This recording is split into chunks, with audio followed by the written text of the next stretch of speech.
Let's look at a numerical example to see how marginal and average tax rate are. Now, in this example, you can see for the first $7,000 of income, the tax rate imposed is 0%. For the next $13,000 of income, the tax rate imposed is 25%. And for any income above 20,000, the tax rate imposed is 30%.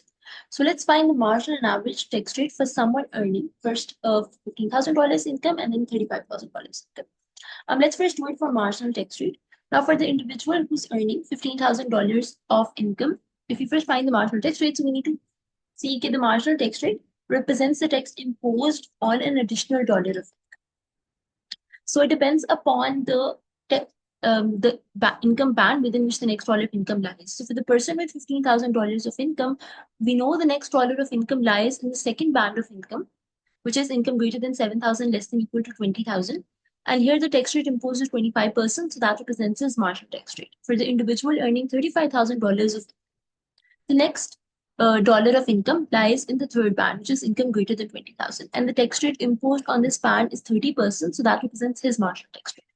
Now, if you want to find the average tax rate for each of the individuals, so what we can do is we can create two columns for each. One that will represent how much does of the total income the individual's income fall in each band, and the tax paid for each particular band. So how will we do that? Let's first do it for the person with $15,000. Now, how much? Now we'll first see how much does of his total income of $15,000 lie in each band. Now, for the first 7,000 lies in the first band, and then the remaining of his income lies in the second band, which is going to be 15,000 minus 7,000 is equal to 8,000. So thus we have decomposed his income into the bands that we had, right? Where the first 7,000 lies in the first band and the remaining 8,000 lies in the second band, making up a total of $15,000. Then we can find the tax that he pays by multiplying the tax rate that is applicable to each band multiplied by the individual's income in each band. So the first 7,000 had no tax rate imposed, so the tax paid is $0 for that. For the next 8,000 that lies in the second band, the tax rate is 25%. So the tax paid is 8,000 into 25% is 2,000. So the total taxes he pays is 2,000 and his total income is 15,000. So his average tax rate is total taxes divided by total income. Is 2,000 divided by 15,000 is 13.3%.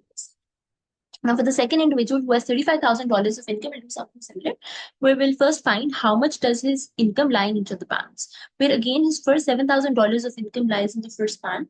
And then because his total income is 35,000, so his next $13,000 of income lies in the second band, calculated as 20,000 minus 7,000. And then the remaining $15,000 of income lies in the third band, calculated as 35,000 minus 20,000. So we have also decomposed his income into each of the bands, where we know the first 7,000 lies in the first band, the next 13,000 lies in the second band, and the remaining 50,000 lies in the third band, making up a total of $35,000. Now we can similarly find his tax paid by multiplying the tax rate applicable to each band with the individual's income in each band, where we know that the 7,000 does not have a tax rate imposed, so the tax paid is 0. For the next 13,000, the tax rate is 25%, so the tax paid is 13,000 into 25% is 3,250. And for the remaining $15,000, the tax rate is 30%. So the tax paid is 15,000 into 30% is 4,500. So the total taxes are 7,750. So his average tax rate is its total taxes divided by total income. So it's 7,750 divided by 35,000 is 22.1%. So this way we can find marginal average tax rate. For marginal tax rate, you just see in which income band does your next dollar of income lie. And the tax rate that is applicable for that income band is then your marginal tax rate. For average tax rate, just decomposes, see what part of his income lies in each part of the band. And then based on that, we can see how much taxes does he need